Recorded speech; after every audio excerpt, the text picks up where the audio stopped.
그러면 시간이 됐으니까 시작을 해봅시다. 음,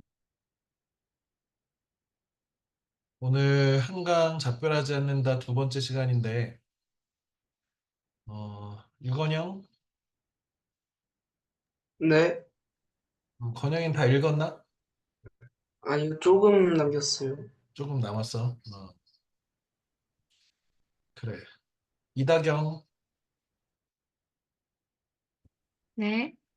다경이는 다 읽었나? 네, 저도 조금 남겼어요.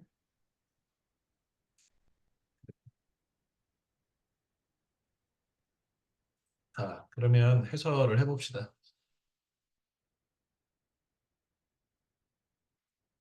일단은 이 작품을 이해하는데, 국민보도연맹 학살 사건이 등장하기 때문에 이걸 잠깐 설명을 하면, 음, 지금 우리가 이 작별하지 않는다가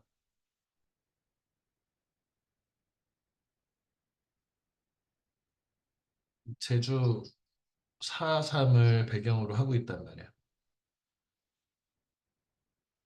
지난 시간에는 제주 4.3 사건을 주로 선생님 설명을 했는데 이게 이제 48년 혹은 49년에 있었던 일이니까 광복 직후에 우리 50년의 6.25 전쟁이 일어나잖아.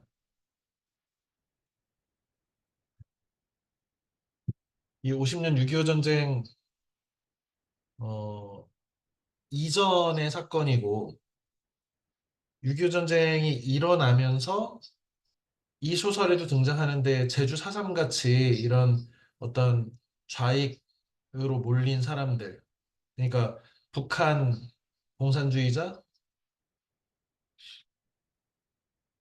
몰린 사람들을 민간인 학살한 사건이 바로 이 어,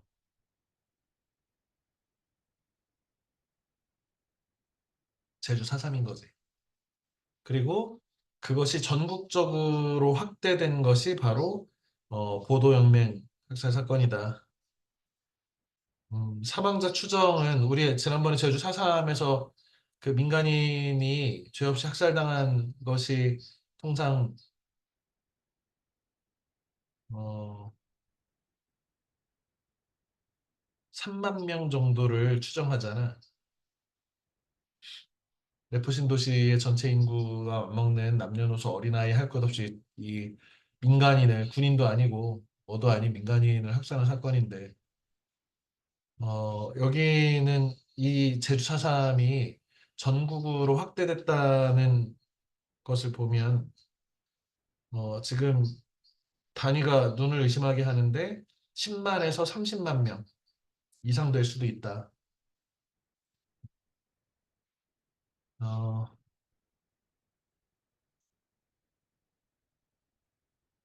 이 보도연맹 사건은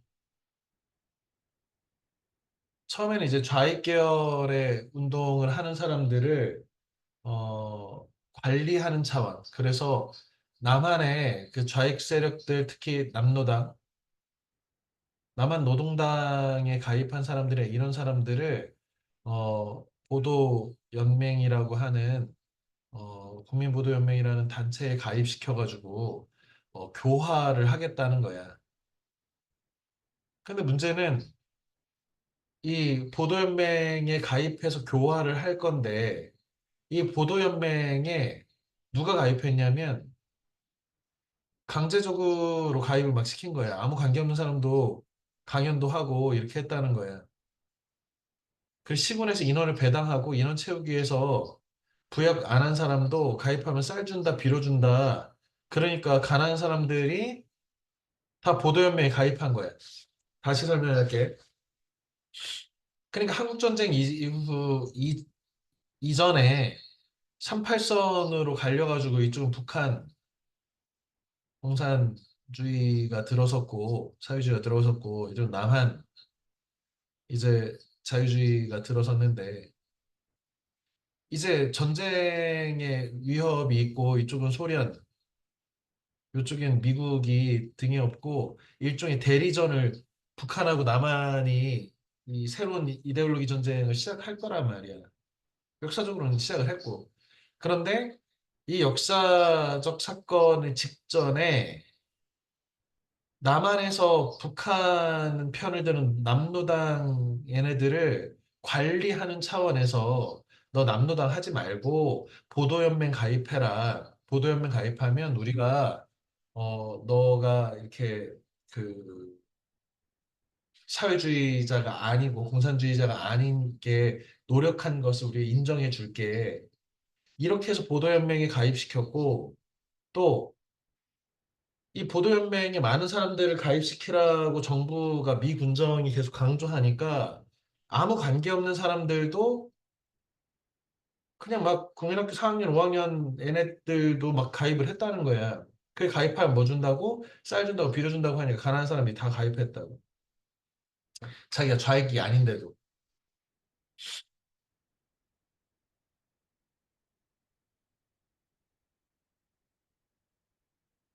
지금 김원일의 불의 제전이라는 소설을 보면 지서 순경 과거 전력이 있는 자의 명단을 작성해서 직접 나서기도 하고 이런 우익단체들이 니마다 할당을 주어가지고 좌익이 뭔지 우익이 뭔지 이 좌파라고 하는 건 평등을 강조하고 사회주의자들을 좌파라고 하고 우파는 자유주의자들 보수주의를 우파라고 하는데 자기가 우파인지 좌파인지 정치적 이념도 없는 사람들이 그냥 권유하고 그 자기가 가입도 안 했는데 막 가입이 돼 있고 막 했단 말이야.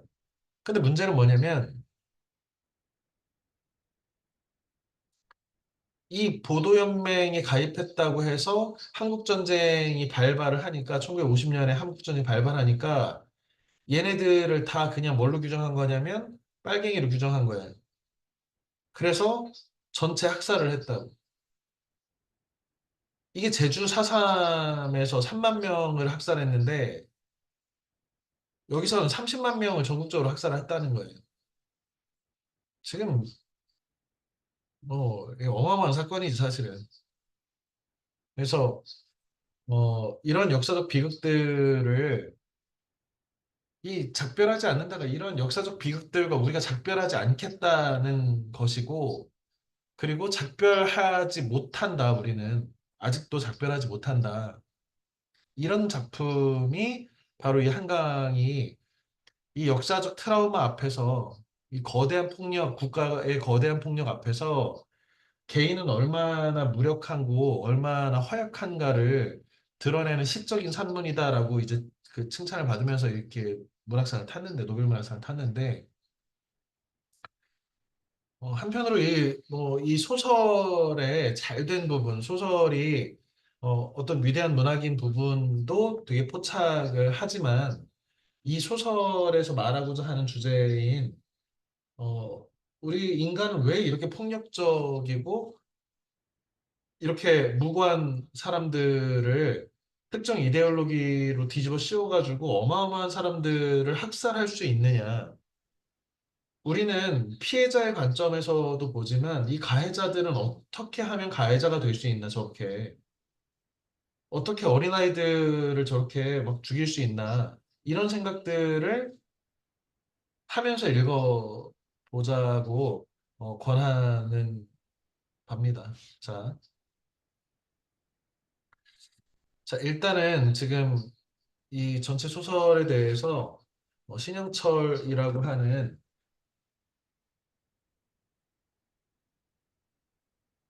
문학평론가,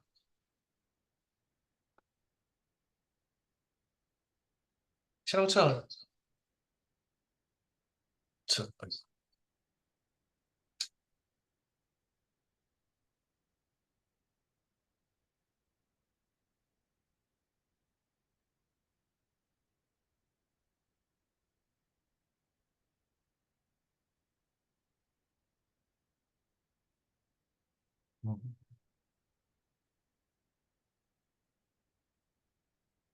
이 신영철 교수는 지금 서울대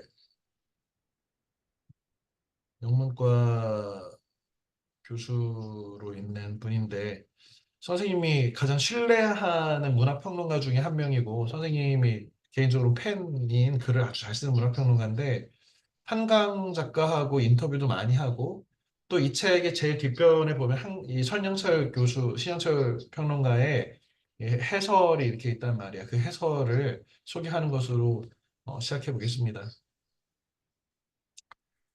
작가가 한강이 소재를 택한 것이 아니라 그 반대일지도 모른다는 생각을 한강을 하게 만든다. 이게 무슨 말이야? 한강이 제주 4.3을 자기의 소설로 선택한 게 아니라 제주 4.3 사건이 한강이라는 위대한 작가를 선택한 게 아닐지도 모른다는 이상한 생각을 한강 작가는 하게 한다고. 최고의 찬사죠, 어떻게 보면. 이 역사적 트라우마가 우리로 하여금 다시 알게 하기 위해서 한강이라고 하는 뛰어난 어떤 영매 같은, 무당 같은 사람을 선택한 게 아닌가. 이 제주 4.3의 이 원한들이 자신의 목소리를 드러내기 위해서 한강을 선택한 게 아닌가라는 생각을 할 정도로 이 작품은 한강이 위대한 작품이다 이런 얘기지. 5월의 광주에 이어 제주 4.3에도 한강의 문장을 통해서만 표현될 수 있는 영역이 있었다고 믿게 된다. 학살 이후 실종된 가족을 찾기 위한 생존자의 길고 고요한 투쟁의 서사가 있다. 공간적으로는 제주에서 경산에 이르고 시간적으로는 반세기를 넘긴다. 폭력에 훼손되고 공포에 짓눌려도 인간은 포기하지 않는다. 이게 뭐야? 작별할 수 없다는 것이다.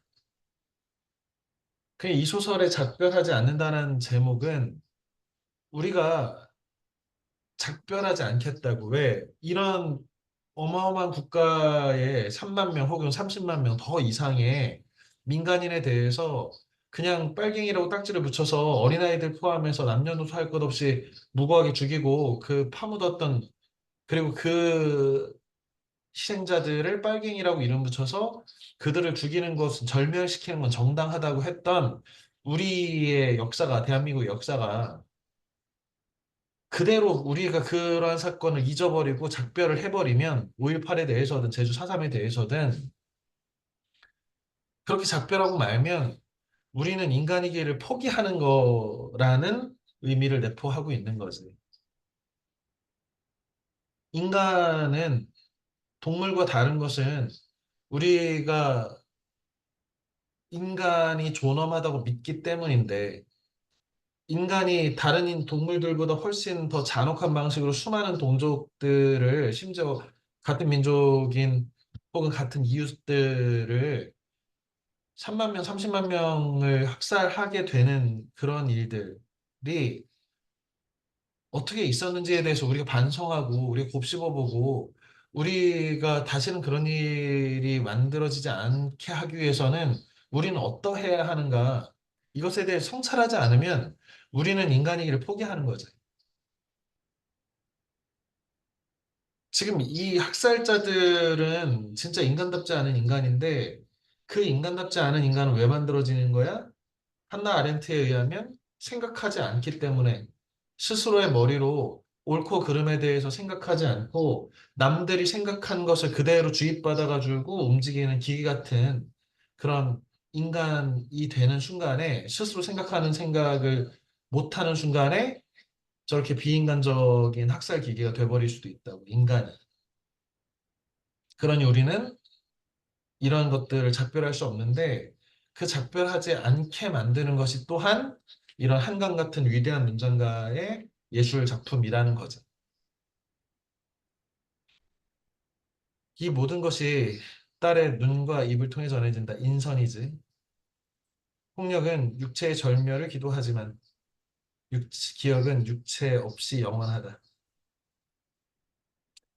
학살자들은 무고한 사람들을 빨갱이란 이름으로 붙여서 절멸시켜서 육체를 다 죽였지만 우리의 기억은 그 육체를 잃어버린 사람들에 대해서 계속 생각해서 영원하다고. 죽은 이를 살려낼 수 없지만 죽음을 계속 살아있게 할 수는 있다. 역설적인 표현이죠. 죽은 이를 살려낼 수는 없지만 죽음을 계속 살아있게 할 수 있대. 역설이지. 죽음을 살아있다는 건 뭐야? 우리는 이 무고한 죽음, 희생, 폭력에 대한 희생당한 이들의 이 한스러움에 계속해서 작별하지 않고 우리는 계속 곱씹고 회상하고 기억해서 그 죽은 이들을 살아있게 만든다고. 작별하지 않겠다는 것이다. 의지지. 이들 곁에 소설가 나는, 이 소설가 나는 경하라는 인물이지. 주인공. 생사의 경계 혹은 그 너머에 도달하고 나서야 그들의 이야기를 듣는다. 이 소설을 이 중간에 이제 처음에 이 소설은 5.18과 관련된 소설을 쓰고 이것을 소설 쓰는 과정에서 어떤 악몽, 꿈을 꾸면서 트라우마에 시달리는 소설가를 상정하고 있잖아. 이 소설가 이름이 경하인데 이 경하가 이제 한강 작가의 페르소나가 되겠지. 페르소나는 가면이라는 뜻인데 작가의 대리인을 통상 페르소나라고 합니다.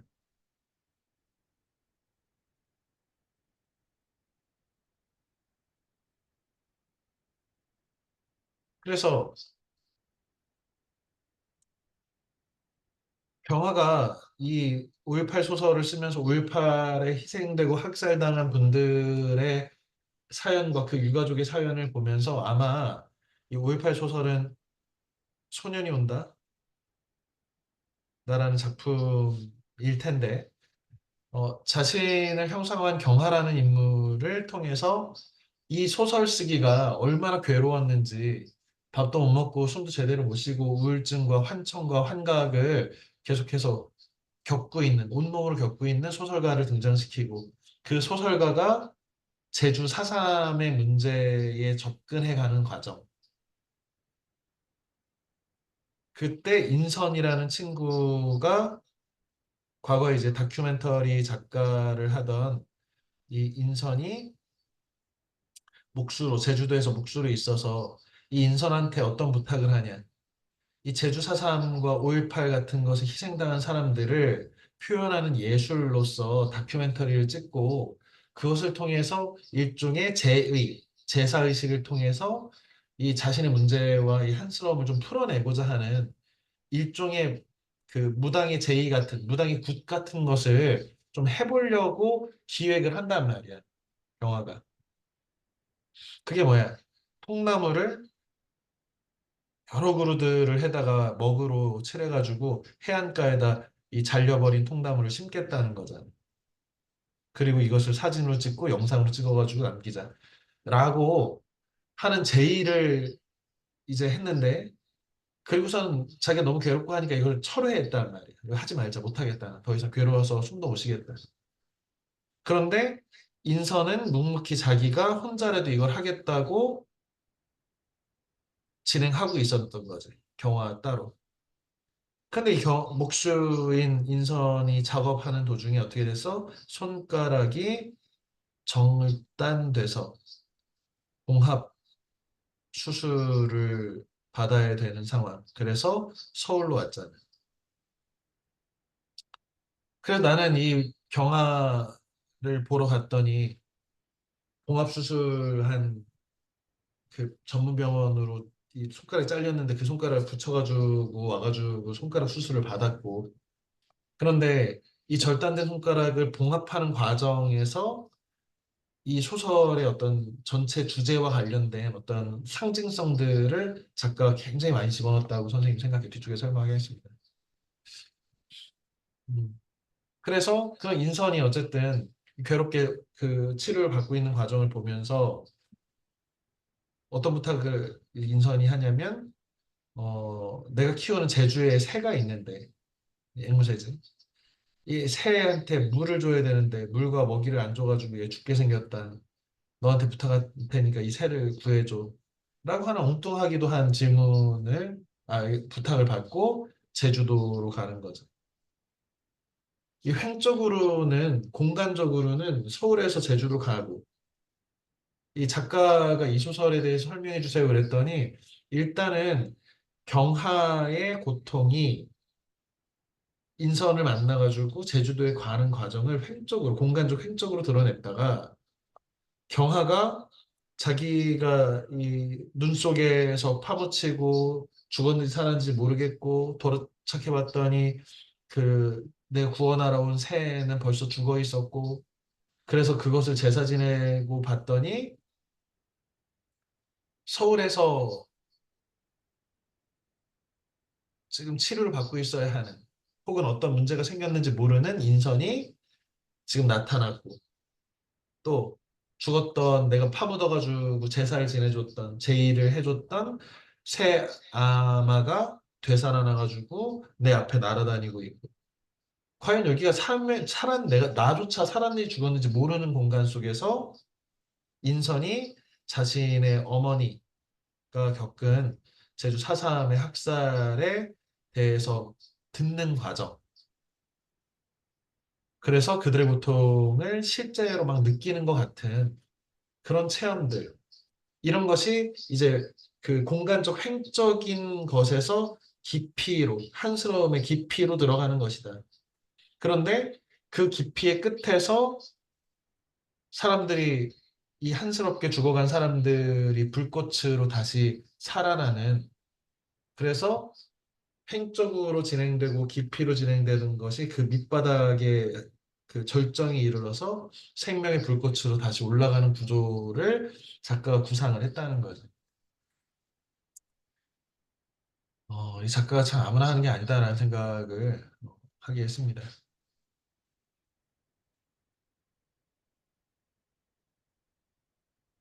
이만한 고통만이 진실에 이를 자격을 준다는 듯이 고통에 도달하는 길은 고통뿐이라는 듯이 그지요? 타인의 고통에 우리가 너무 편안한 방식으로 소설 읽으면서 그냥 다큐멘터리 누워가지고 보면서 이렇게 도달할 수는 없다는 거지. 재현의 윤리에 대한 가장 결연한 답변이 여기 있다. 뒤에서도 선생님 설명할 텐데 어, 누군가의 고통에 대해서 우리가 공감해야 되는데 사실은 우리는 누군가의 고통과 참혹한 장면들을 보면서 일종의 자기 위안 같은 것들. 아, 나는 저러지 않아서 다행이다. 나는 저런 고통으로부터 벗어나 있으니 안전하니 다행이다. 이런 어떻게 보면은 윤리적이지 않은 마음들을 우리가 품을 수도 있는 것이 또 인간의 마음이라는 말이에요.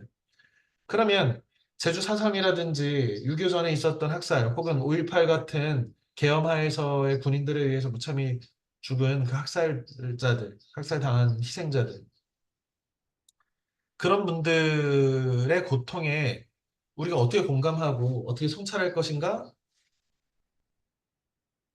신영철 교수가 볼 때는 이 한강의 방식으로 함께 고통받고 함께 그 고통 속으로 처절하게 들어가는 것으로서 타인의 고통에 도달할 수밖에 없고 그것이 바로 재현하는 자의 재현은 이제 일종의 예술이지 예술은 현실을 재현하는 거니까 그 예술의 윤리에 가장 결연한 답변이 바로 이 소설이다. 언젠가부터 그의 새 소설 앞에 숙연한 마음이 된다. 누구나 노력이라는 것을 하고 작가도 물론 그렇다. 그러나 한강은 매번 사력을 다하고 있다. 시영철 교수가 볼 때 아주 좋은 눈을 가지고 있는 시영철 교수가 볼 때 한강의 새로운 작품들은 정말 죽을 힘을 다해서 쓰고 있구나라고 하는 예찬의 평입니다. 이 시영철 교수의 문장 자체도 훌륭하고 한강의 이 소설을 우리가 이해하는데 되게 도움이 될 만한 글이라고 생각합니다. 선생님이 이 소설을 해설하려고 뭐 이렇게 여러 가지 준비들을 했는데 시간 관계상 뭐다 못할 수도 있는데 적어도 이 한 문단의 문장은 좀 가볍게 읽어보고 싶어서 인용을 했습니다. 이 책의 제일 마지막 부분 318페이지 어떤 장면이냐면 어, 인선의 영혼으로 보이는데 인선의 영혼이 살았는지 죽었는지 모르겠는 경하의 영혼에 찾아와서 제주도 집에 찾아왔지. 그래서 함께 과거 얘기도 하고 제주 4.3에 희생당한 사람, 특히 이제 어, 인선의 어머니가 자신이 제주 4.3 사태를 목격하고 혼자만 살아남은 어떤 유가족으로서 그리고 오빠를 찾고 동생이 총 맞았는데 그 총 맞은 동생한테 자기의 그 손가락 깨물어가지고 피를 먹여서 살려보려고 한 거. 뭐 이런 아주 그 괴로운 어떤 그 경험들 그리고 이 제주 4.3과 그 학살된 사람들의 유해를 찾고 그들의 그 신원을 찾고 그 탄광 같은 데에다 그냥 막 사람들 죽여 집어넣는 거 이런 것들 찾아 나선 어떤 이런 이야기들. 어떻게 보면 한강 작가가 자신의 이 소설에 대해서 얘기했지만 처음엔 경화가 주인공이었다가 깊이가 깊어질수록 인선으로 주인공이 바뀌었다가 결국 인선 어머니가 주인공인 소설로 들어가는 것이다. 뭐 이렇게 얘기했는데 인선이 자신의 어머니의 이야기들, 그리고 자신의 이야기, 그 어머니의 고통을 자기가 받아들인 그 이야기들을 이렇게 한 문단으로 쓰는데 굉장히 뛰어난 문장이라고 생각해서 함께 읽고 싶어서 소개를 하겠습니다. 그 겨울 3만 명의 사람들이 이 섬에서 살해되고 이듬해 육지에서 20만 명이 살해된 건 보도연맹 사건이지 우연의 연속이 아니다.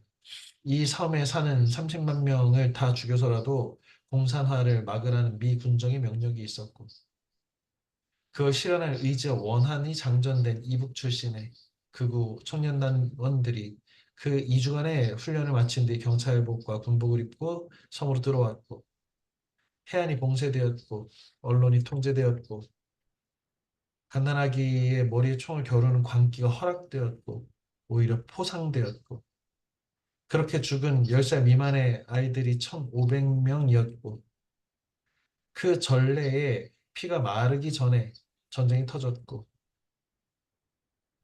이 선에서 했던 그대로 모든 도시와 섬이지 이 섬에서 제주 섬에서 했던 그대로 도시와 마을에서 출현한 20만 명이 트럭으로 운반되었고 수용되고 총살돼 안매장되었고 누구도 유해를 수습하는 게 허락되지 않았어. 전쟁은 끝난 게 아니라 휴전된 것뿐이었으니까 휴전선 너머에 여전히 북한이라는 적이 있었으니까 낙인 찍힌 빨갱이로 낙인 찍히고 빨갱이 가족으로 낙인 찍혀서 대살이라고 하잖아. 대신 죽이는 거잖아. 낙인 찍힌 유족들도 입을 떼는 순간 적의 편으로 낙인 찍힐 다른 모든 사람들도 침묵했으니까. 그래서 제주 사람들이 자신들이 빨갱이가 아니라는 것을 공산주의자가 아니라는 것을 증명하기 위해서 전쟁에서 가장 위험한 역할들을 한국 전쟁에서 했고 해병대에 들어가서 그렇게 더 많은 사람들이 희생당하고 한 거지. 골짜기와 광산과 활조류 아래서 구슬 무더기와 구멍 뚫린 조그만 두개골 이게 뭐야? 어린애들 구슬치기 하던 애들 잡아다가 총 쏴서 죽인 거지. 발굴될 때까지 그렇게 수십 년이 흘렀고 아직도 뼈와 뼈들이 뒤섞인 채 묶여 있어. 그 아이들, 절묘를 위해 죽인 아이들. 그 아이들을 생각하다 집을 나선 밤이었어. 자신도 이 고통에 공감하고 했던 그 어떤 밤을 추억하는 거지. 태풍이 올 리 없는 10월이었는데 돌풍이 숲을 지나가고 있었어. 달을 삼켰다 뱉으며 구름들이 달리고 화류법이지. 별들이 쏟아질 때 무더기로 빛나고 모든 나무들이 뽑힐 듯 몸부림쳤어. 가지들이 불같이 일어서 날리고 점퍼 속에 풍선처럼 부푸는 바람이 거의 내 몸을 들어올리려고 했어. 한 발씩 힘껏 땅을 디디고 그 바람을 가르며 걷던 한순간 생각했어. 그들이 왔구나. 이 소년이 온다와 같은 말이지. 그들이 왔구나. 그 희생당한 어떤 존재들이 내가 그들의 고통에 공감하고 그들의 아픔에 절실히 공감하는 어떤 순간에 나한테 찾아 큰 바람으로 어마어마한 바람으로 나한테 이렇게 마치 빙이 되듯이 왔다는 거잖아. 무섭지 않았어. 아니 숨이 쉬어지지 않을 만큼 행복했어. 고통인지 황홀인지 모를 이상한 격정 속에서 그 차가운 바람에 몸을 입은 사람들을 가르며 걸었어. 그 바람을 뭐라고 생각한 거야? 지금 그 희생자들 수천 명의 희생자들이라고 이들이 바람의 옷을 입고 나한테 찾아왔구나. 내가 다 그대들의 고통들에 대해서 공감하는 순간에 그들이 바람의 몸을 입고 나를 찾아왔다. 수천 개 투명한 바늘이 온몸에 꽂힌 모르겠네. 그걸 타고 수혈처럼 생명이 거슬러 들어오는 것을 느끼면서 나는 미친 사람처럼 보였거나 실제로 미쳤을 거야. 심장이 쪼개질 것 같이 격렬하고 기이한 기쁨 속에서 생각했어. 너와 하기로 한 일, 통나무를 통한 제의지. 이제 시작할 수 있겠다고. 음, 선생님이 개인적인 서평을 쓰다가 뒤쪽이 뭐 이렇게 시간 안에 마무리가 안 될 것 같아서 그냥 좀 메모 형식으로 정리를 했습니다. 이 소설의 후기에서 작가가 그럼 이 소설을 한마디로 뭐라고 표현할 수 있냐 그랬더니 이것은 지극한 사랑에 대한 소설이기를 빈대. 다른 사람들이 내 소설 이 작별하지 않는다를 읽고 아, 지극한 사랑의 소설이구나라고 이해했으면 좋겠다는 그런 바람이 적혀 있었습니다.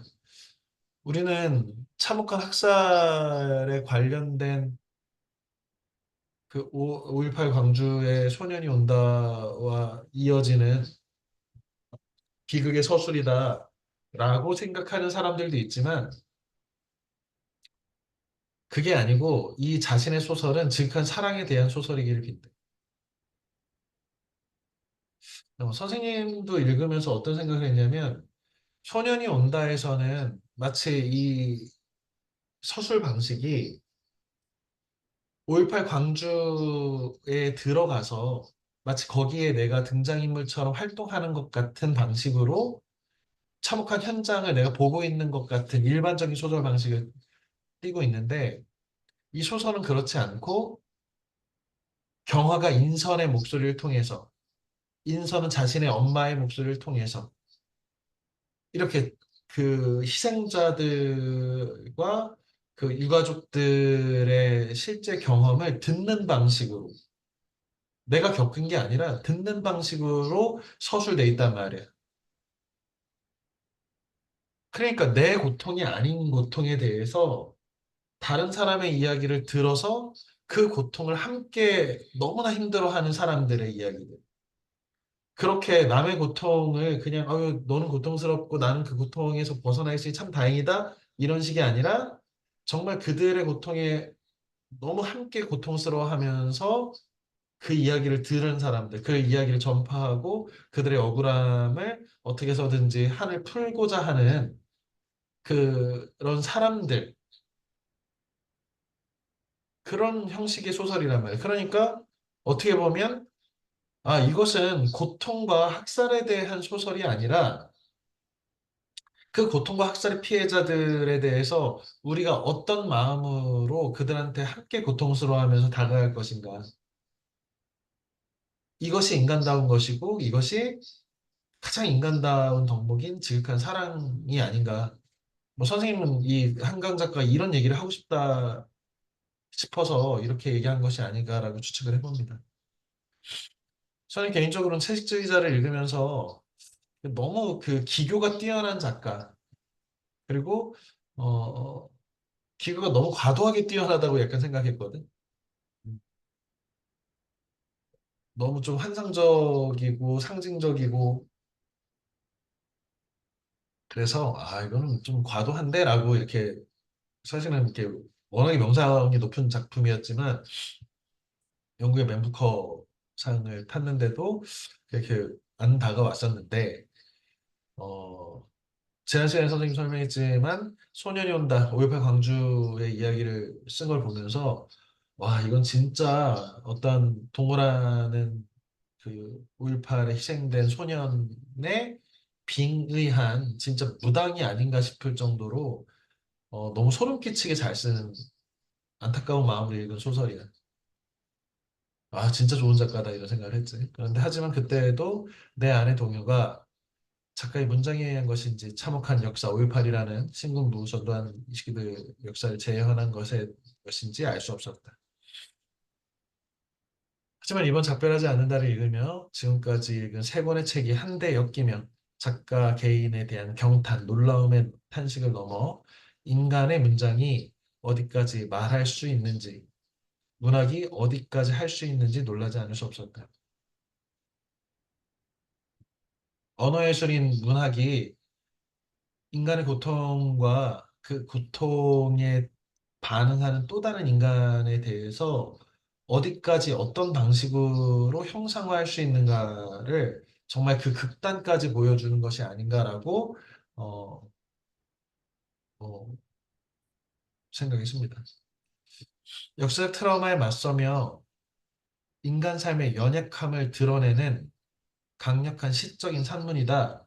라는 노벨상위원회의 촌철살인, 아주 한마디로 사람을 딱 죽여버리는 그런 기막힌 문장도 역시 이 소설을 설명하는데 정말 이렇게 좋은 문장으로 설명했구나라는 생각을 이 책을 다 읽으면서 했습니다. 이 작품의 작가의 페르소나, 작가의 대리인 같은 가면으로 보이는 경하라는 인물이 나오죠.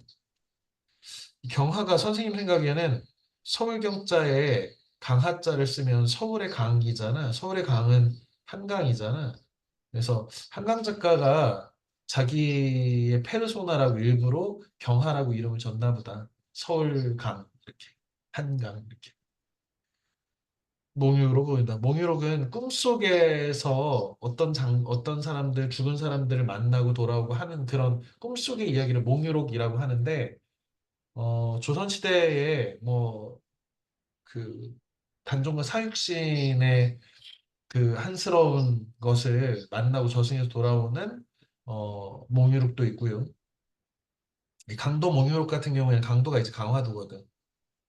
병자호란 때 강화도에서 무력한 조선이 그 이 청나라한테 유린당하면서 희생당한 그 죽은 여인들이 모여서 자신의 한스러움을 그리고 정부를 비판하고 하는 그런 내용들이 담겨 있는 게 강도 몽유록이라는 이제 고전 소설인데 선생님은 이 작가 한강 작가의 이러한 그 서술 방식, 꿈과 환상이 뒤섞여 가지고 이 꿈인지 저승에 간 건지 끝까지 알 수 없게 하는 서울에서 지금 봉합 수술을 받고 있는 인선이 제주 집에 옆에 바로 찾아온다든지 아니면 내가 분명히 땅에 파묻어졌던 아마라고 하는 새가 막 살아서 오른다든지 이런 방식이 꿈을 매개로 하는 그런 몽유록의 형식이 아닌가 이런 개인적으로 좀 생각을 했고요. 참혹한 인간사를 회고하는 방식으로 낯선 것은 아니다. 하지만 서울에 있는 인선과 죽은 아마와 함께 하는 것이 꿈이 아니면 불가능하지만 단지 꿈이라고 말하면 너무 단순해져 버리게 만든 솜씨가 돋보인다. 작가는 워낙에 그 테크닉이 좋은 플롯 그 구성 방식이라든지 그것을 아주 모호하게 설명하는 이거 꿈이야 아니야? 혹시 경화가 죽은 거 아니야? 이렇게 다양한 해석이 가능할 수 있도록 해석의 여지를 넓혀놓은 것들 이런 것이 뛰어난 문학의 특징이죠. 그리고 다소 자기적일 수 있는 인선의 봉합 수술과 절단된 통나무의 상징성, 그리고 새, 망부석, 망부석 뒤돌아보면 안 되는데 막그 뒤돌아봐가지고 돌이 된 망부석 모티프, 중음이라고 하는 게 이승도 저승도 아닌 곳을 중음이라고 하는데 중음의 시공간 이런 것들이 역시 뭐 워낙에 뛰어난 테크닉을 갖춘 작가니까 어, 물론 약간 과도해 보이는 측면으로 비판할 수도 있지 않나 이렇게 생각을 하기도 했습니다, 선생님도. 음. 이 잘린 통나무 조형물이라고 하는 것이 여기 제주 4.3에 희생된 분들, 학살에 희생된 분들을 이렇게 제사 지내기 위해서 일단 뭐 이렇게 각 인형 만들듯이 위패 만들듯이 하는 거죠. 왜 잘린 존재들이잖아. 뿌리 내리고 자라서 행복하게 사실 분들이 있었을 텐데 잘린 통나무들처럼 갑자기 잘려서 뿌리를 절단된 생명을 잃어버린 존재들이라는 점에서 잘린 통나무. 그런데 그 잘린 통나무 작업을 하지 말라고 했는데 경화가 인선이 혼자서 그 제의를 준비하다가 자기 손가락을 잘렸지. 그러니까 이 잘린 손가락의 이미지, 잘린 통나무의 이미지가 서로 유사하게 배치됐다는 점. 그래서 약간 자기적이긴 하지만 말하고자 하는 상징성이 있다. 내 고통이 아니면, 그러니까 인선이 자신의 손가락이 잘리는 고통을 통해서 결국에 잘린 손가락의 고통들. 우리 엄마가 사슴 핵살을 우연히 피해가지고 있었는데 내 동생이 총에 맞아가지고 유혈이 낭자한 사이에 피가 모자랄 것 같으니까 내 손가락을 잘라가지고 피를 입에다 흘려 넣으면서 피 흘리는 손가락을 빠는 이 동생을 보면서 너무나 기뻤다고 하는 아주 그 처절한 장면에 대해서 이해하기 위해서는 어때? 진짜 내 손가락이 잘리지 않고서는 알 수 없는 그냥 고통스러운 인간만이 자신의 고통을 통해서만이 타인의 고통에 도달할 수 있는 것이 그것이 고통의 연대고 그것만이 제대로 된 고통을 공감하는 것이 아닌가. 그래서 병아라는 작가가 5.18과 관련된 작품을 쓰면서 그렇게 고통스럽게 환각과 우울증과 위경련 속에서 기진맥진해 있는 것. 뭐 이렇게 이제 연결된다고 봐야겠지. 그 다음에 인선의 잘린 손가락의 상징성은 우리 뭐 그런 말 있잖아요. 열 손가락 깨물어서 안 아픈 손가락 없다. 이 잘린 손가락 같은 것이 이, 이 한반도에서 떨어져서 제주에서 제주도 사람 다 죽여도 좋으니 빨갱이들 다 죽여라 한 이 사건이 마치 손가락을 자르는 사건 같은 거잖아.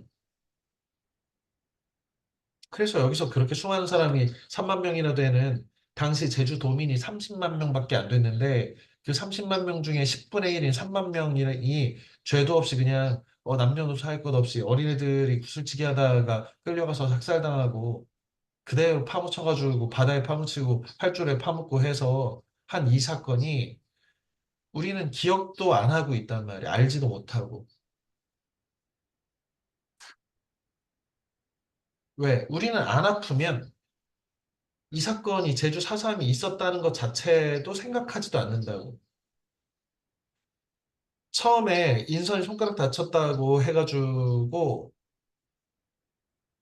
그 봉합수술 전문병원에 경화가 찾아갔는데 거기 수많은 봉합수술 사진들, 손가락 잘리고 팔 잘리고 다리 잘리는 사진들을 보는데 차마 못 보겠는 거잖아, 눈으로. 왜? 그걸 보는 것만으로도 고통스러워. 우리가 누군가의 고통과 우리가 저지른 어떤 베트남에서의 베트남 전쟁에서 만행이라든지 뭐 최은영 작가의 신짜오 신짜오 같은 거 보면 나오잖아. 우리가 베트남 전에 미군이 요청해서 들어가서 베트남 사람들 학살하고 성적으로 유린하고 했던 이런 일들을 우리는 기억도 안 하잖아. 신짜오 신짜오가 그런 작품이 아니야. 우리는 왜 우리가 타인에게 고통 준 것에 대해서는 잊고 싶단 말이야. 저 일본 애들이 소녀상만 보면 발작을 일으키는 것 같은 거지. 우리 조상이 종군위안부 성노예 만들어가지고 군대에 끌고 다녔던 그 비극적인 가해자였다는 거 잊고 싶은 거지. 우리는 그 가해자로서의 죄책감이나 이런 것도 잊고 싶지만 동시에 누군가의 고통, 누군가의 피해를 보는 것도 사실은 쉽지 않다고. 그게 뭐야? 경화가 봉합수술 전문병원에 있는 사진들 못 보겠는 거야, 참혹해서. 왜? 저거 보면 공감해야 되고 공감하면 아프니까. 나 그냥 살아도 되는데. 그런데 그걸 외면하는 것은 어떻다고? 우리가 인간이기를 포기하는 거라.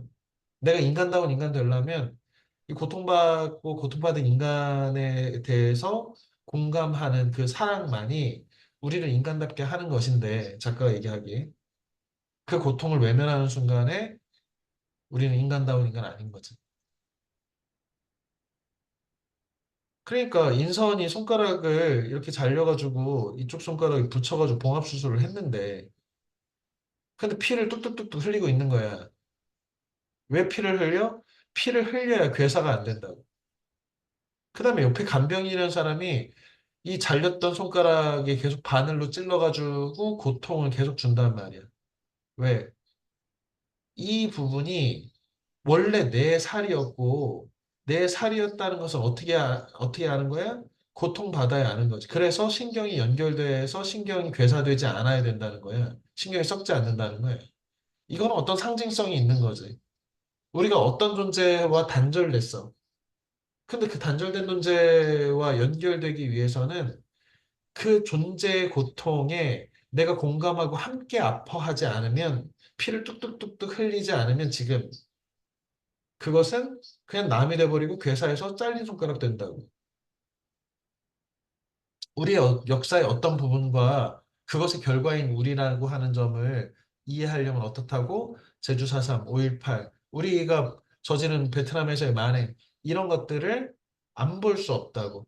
보면 괴롭고, 보면 고통스럽지만 그 고통에 피를 뚝뚝 흘리고 그 고통스러운 부분들을 찔러가지고 우리가 고통을 함께 느낄 때 그게 그 살이 내 살인 거 안다고. 뭐 이런 상징성들을 갖는 이 소설 가장 그 핵심적인 상징이 아니겠는가 이런 생각을 합니다. 참고로 수잔 손택의 타인의 고통이라는 뭐 책이 있는데요. 기회가 되면 참고하기를 바랍니다. 이런 거지. 왜 상관도 없는 사람들의 고통을 읽어서 일부러 슬프려고 하냐. 이런 질문들을 우리가 이 소설을 읽으면서 아니면 뭐 소년이 온다라든지 어떤 소설과 어떤 문학을 읽는다는 것은 사실 타인의 고통을 경험하고 간접적으로 경험하는 일이거든. 근데 왜 우리는 이런 고통 없이 살 수도 있는데 왜 이 고통에 대해서 일부러 고통받으려고 읽으려고 하느냐. 이런 질문에 대해서 스스로 답하고 이 소설이 답하고 있다고 보는 거지. 어, 문학은 일종의 허구적 꿈 같은 거잖아. 실제가 아니잖아. 이 몽유록의 전통 같은 것도 과거에는 꿈을 통해서 연결됐다면 지금은 꿈을 대신하는 문학을 통해서 지금 제주 사삼을 우리가 이렇게 접한다는 점에서 어, 그리고 타인의 고통의 동시에 자기 고통일 수 있다는 것을 아는 것이 진짜 인간다운 인간이고 그것이 사랑이다.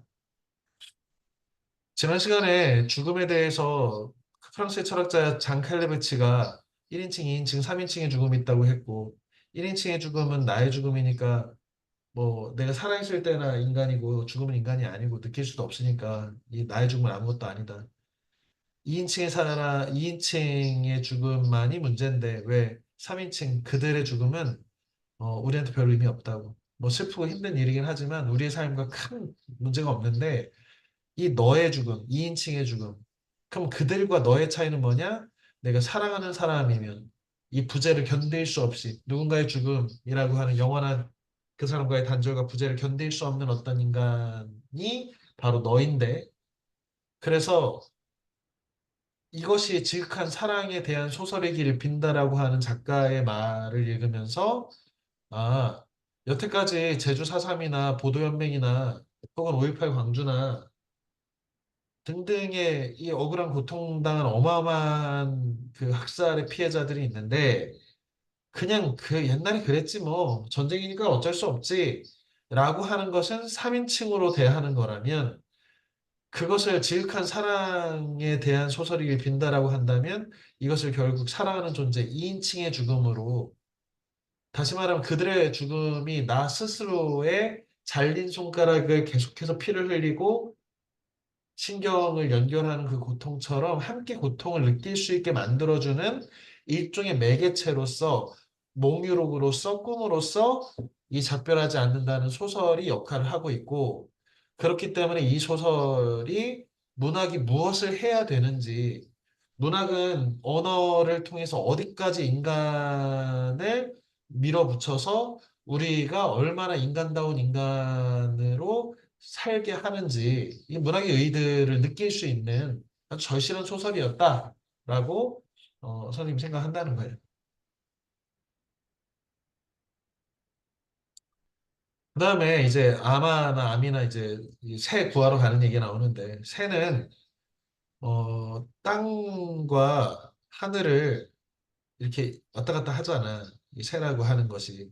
그래서 저승이라든지 초월적인 세계하고 땅은 현실을 상징하잖아. 이승이겠지. 이것을 연결하는 존재라는 새의 상징성. 그래서 예전에 이제 뭐 소도라고 하는 곳에서의 새라든지 이렇게 기러기 같은 거 갖다 놓잖아요. 이 새가 왜 하늘과 땅을 매개하는 어떤 무속, 뭐 샤먼, 무당의 역할을 하는 그런 상징성이어서 그렇지. 그래서 이 새를 구하러 가는 이야기지. 그런데 어때? 이 새는 내 그 경아 입장에서는 나한테 그렇게 중요한 새도 아니잖아. 제주도에 있는 친구네 집에서 한번 본 새지 그냥. 그런데 얘를 구하겠다고 나는 그 죽을 고생을 하면서 가는 내용이잖아. 또 이 새가 왜 나왔을까? 새는 너무 쉽게 죽는 존재잖아. 며칠 물 안 마시면 그냥 죽는데. 우리 탄광 속의 카나리아라는 말이 있는데 옛날에 그 탄광 작업들 하시는 분들이 가스 누출이 되면 위험하니까 그 가스가 조금이라도 누출되면 카나리아라는 새는 연약해서 바로 죽어버리거든. 그래서 일종의 경보기로 카나리아를 들고 다닌단 말이야. 민감한 존재. 너무 쉽게 죽는 존재. 그러니까 어떻게 보면 그 어떤 민감한 고통에 민감한 존재라는 점에서 경화라든지 인선이라든지 이런 타인의 고통에 민감하게 함께 동참하고 같이 슬퍼하고 그것을 자신이 받아들여서 자신의 고통으로 승화시키고 그 사람들과 연결하려고 하는 노력하는 그런 사람들을 상징하지 않을까? 그 다음에 새해 장례를 치러주고 그 다음에 자기가 씻고 먹고 하려고 하잖아. 이게 인간이지. 이 선생님이 소년이 온다라고 하는 소설 속에 이런 구절이 있는데 당신이 죽은 뒤 장례를 제대로 치르지 못해서 내 삶이 장례식이 되었대. 근데 굉장히 중요한 그 구절인데 이 작별하지 않는다라고 하는 것이 어떤 거냐면 진정으로 그 어떤 그 무고하고 억울한 죽음이 수만 명, 수십만 명이 있었는데 그것에 대해서 우리가 기리지 않고 우리가 그 또 생각하지 않고 잊어버리고자 하고 아니면 묻어버리고자 하고 가해자들은 묻겠다고 하고 피해자들은 자신들이 빨갱이로 낙인 찍힐까 봐 입 다물고 있고 그래서 결국에는 이 수많은 사람들이 그냥 땅에 묻힌 채 발굴도 안 된 채로 어린아이의 시체가 구슬과 함께 묻혀 있는 이런 상황이 지금의 현재 우리 상황이잖아. 그거 끄집어내서 뭐하냐. 옛날에 우리가 다툰 갈등의 좌우의 문제를 다시 또 우리 분열 만드는 거 아니냐. 그거 괜히 얘기해가지고 또 보상 문제나 하고 저거 시체팔이 하는 게 아니냐라고 비하하는 사람들도 있고. 그런데 어떻게 해야 된다고? 인간이 다른 동물과 가장 크게 분화되면서 인간으로 분화되면서 진화에서 역사적으로 보면 이 장래를 치르느냐 안 치르냐가 인간과 동물의 가장 결정적 차이잖아. 죽은 존재에 대해서 기리고 억울한 죽음에 대해서 기리고 그 억울한 죽음에 대해서 상기하면서 다시는 이런 일이 일어나지 않게 하겠다고 하는 다짐 이런 것들이 제대로 이루어지지 않은 상태면 내 삶은 장례식이라고.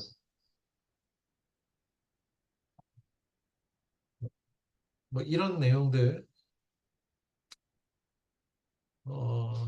시간이 뭐 전혀 없는데 아무튼 제주 4.3은 그냥 단지 제주 4.3이 문제가 아니라 인간이 가지고 있는 폭력성과 국가가 갖고 있는 폭력성, 그리고 뭔가 옳은 일을 하겠다, 뭔가 이상적인 세계를 만들겠다라고 하는 그 이데올로기가 그 얼마나 그 수많은 폭력들의 근거가 되었는지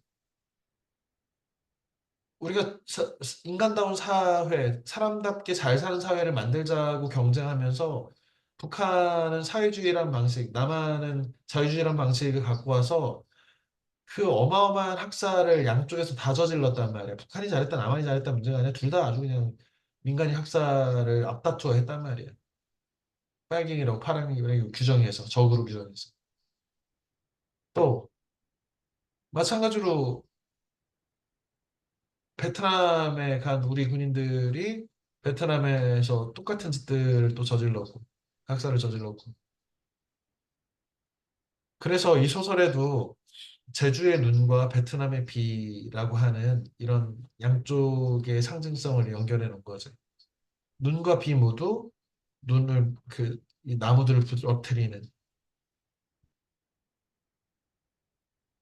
어 선생님이 그 한강 작가가 작별이라는 그 작품으로 김정문 학상을 몇 년 전에 탔는데 이 작별하고 장편이 작별하지 않는다 하고 이렇게 연결된다고 해서 이 작별이라는 작품을 어제 이제 급하게 좀 읽었는데 어 그냥 뭐 카프카 변신 같은 그로울의 남자가 어느 날 악몽을 꾸고 일어나가지고 바퀴벌레가 돼서 이런 얘기처럼 어떤 여자가 갑자기 눈사람이 된 여자.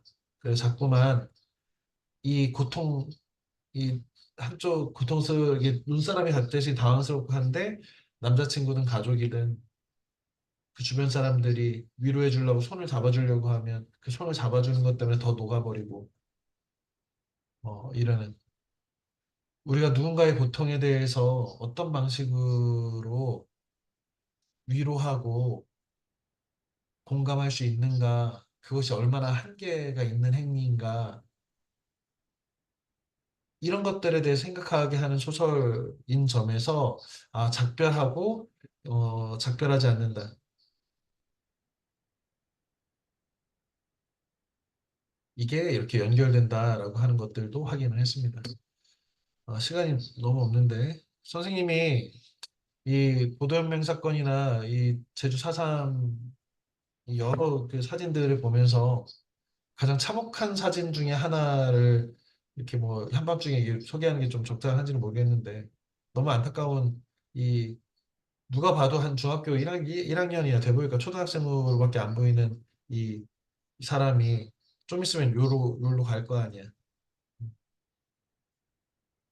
저 눈빛과 카메라가 마주친 저 눈빛과 이 작별하지 않는다라는 제목이 어떤 연관성이 있는지에 대해서 좀 생각해 보았으면 좋겠습니다. 다음 주 일정, 다음 책 일정을 소개하고 마칠 텐데요.